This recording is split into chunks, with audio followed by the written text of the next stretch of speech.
नमस्कार दोस्तों, आप देख रहे हैं अपना न्यूज और अपना न्यूज में आप सभी का स्वागत है।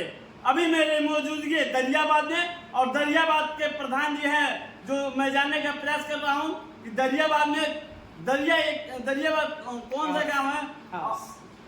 दरियाबाद खास गांव है जो सिपा के पास है और जिला मऊ में पड़ता है। मैं जानने का प्रयास करना चाहता हूँ प्रधान जी से। प्रधान जी, आपका परिचय हो जाए। मेरा नाम विक्रमा मौर्य है जी।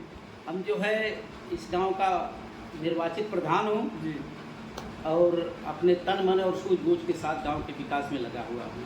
प्रधान जी, गांव में क्या नाम है? दरियाबाद खास, तहसील मधुबन, जिला मऊ। राज्य पंचायती द्वारा 2 प्रधानों को लखनऊ में मान सम्मान किया गया और उनको पुरस्कार देकर सम्मानित किया गया। मैं जानना चाहता हूँ प्रधान जी से कि क्या 2 ही राज्य में प्रधान हैं जो चुने गए हैं, बाकी प्रधान क्या हैं, काम नहीं कर रहे हैं? मैं ये जानने का प्रयास करूंगा। सबसे पहले प्रधान जी, ये जानने का प्रयास करूंगा कि राज्य पंचायती द्वारा 2 प्रधान को क्यों चुना गया?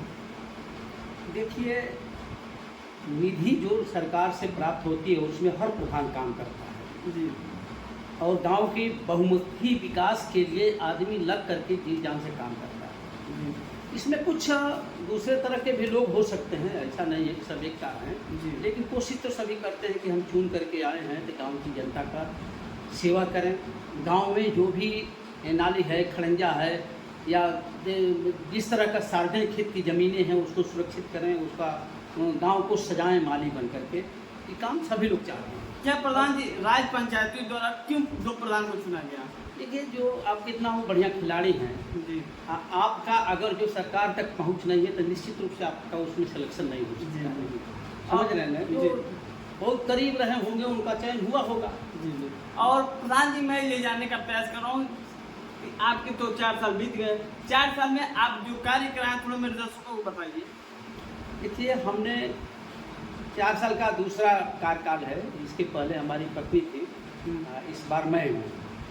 और इस गांव में सबसे पहले जी, जो सीमेंट का ईंट है जी, मानो पंचायती राज लागू होने के बाद से पहली बार इस गांव में मेरे द्वारा ही जी, और मेरे पत्नी के द्वारा ही इस गांव सभा में सीमेंट का ईंट रखा गया। जी, ये जो इधर जिधर से आए हैं ये अंदर नाली है, अंडरग्राउंड नाली है, जी, सारा पानी इसमें लगता था, जी, कीचड़ का अंबार था। जी, गांव में एकदम लग रहा था कि मानो बत्तर हालत। जी, जितना संभव हुआ है पैसा खर्च करके लोगों से निवेदन करके कि आप लोग भी त्याग कीजिए। हालांकि लोग कदम कदम पर लड़ने को तैयार हैं, हमारा इधर है, हमारा उधर है।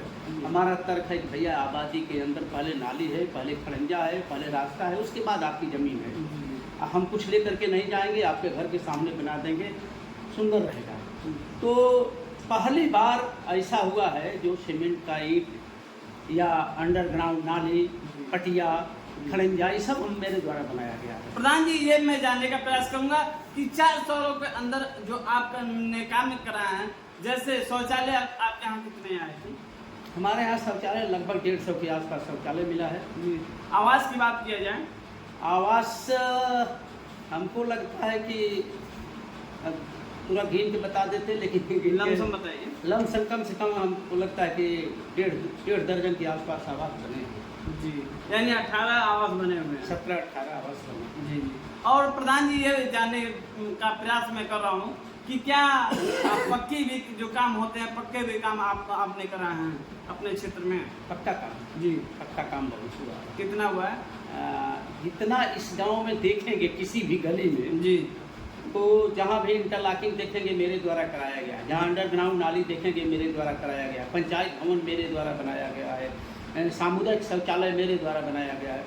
मतलब सरकार का पैसा है, मेरा सहयोग और श्रम है, और मिलकर के हम काम किए। मेरे द्वारा कर यह मत लगाइएगा कि मैं अपने निजी पैसे से बना दिया। प्रधान जी, मेरा लास्ट सवाल ये होगा कि 4 साल का कार्य तो बीत गया, बचा 1 साल। 1 साल के अंदर में जो कार्य था वो कौन सा आपका अधूरा रह गया कि 1 साल के अंदर में पूरा करेंगे? देखिए, पहले तो प्रतिबंध है सरकार का। जी, सरकार का ये है कि आप कच्चा काम, मिट्टी का काम 1 लाख का करेंगे तो आपको 40,000 रुपये का पक्का काम करने के लिए पैसा मिलेगा। तो हमारे यहाँ चारों तरफ से नहर से घिरा हुआ गांव है, 250 बीघे का रकबा है, केवल लगभग 1,500 आबादी है। अब उस तरह का चक्रोड नहीं है, चकमार्ग नहीं है जिस पर मिट्टी काम कराया जाए, तो वहाँ हम फेल होते हैं। राजवित्त और 15वां वित्त का पैसा जो है सीमित है। इसमें जो है हमको मानदेय देना पड़ता है सहायक सचिव को, उसी में प्रधान का भी मानदेय होता है 5,000 रुपये, आप जानते हैं। उसी में जो है स्वयं सहायता समूह को जो दे दिए हैं इसके लिए नहीं शौचालय का साफ सफाई रख रखाव के लिए, उनका भी मानदेय उसी से दिया जाता है। और उधर 2-3 साल तक सरकार जो है पूरा का पूरा पैसा लगवा करके उसमें विद्यालयों में कायाकल्प कराई। तो अब सीमित पैसा है, अब जितना संभव है उतना होगा। कुछ लोगों का हमारे यहाँ व्यक्तिगत रूप से 7-8 जो है क्या नाम है, पशु आश्रय है। और प्रधान जी, मेरा लास्ट सवाल ये था कि 4 सालों के अंदर में जो आपका काम बाकी है, जो आप पूरा करेंगे, कौन सा काम आपका काम अधूरा रह गया, ये जानने का मैं प्रयास कर रहा हूँ। मेरे दर्शक हैं, उनको थोड़ा बताइए। हमारे यहाँ पंचायत भवन के पास इंटरलॉकिंग लगभग 150 मीटर नहीं हो पाया। हमारे यहाँ एक इधर 167 नंबर पोखरी तक एक पक्की नाली बन के जाना है और खड़ंजा बनना है, वो नहीं हो पाया। एक जो है 167 नंबर पोखरी के ऊपर चकमार्ग है, लगभग 150 मीटर 200 मीटर, वो नहीं बन पाया है। काली स्थान के तरफ जाने वाला रास्ता है, उस पर कोई काम नहीं हो पाया है। यानी 30% काम अधूरे हैं अभी, 30% नहीं, कम नहीं होता। जी। हाँ, अब हमारे यहाँ इसी तरह के काम हैं।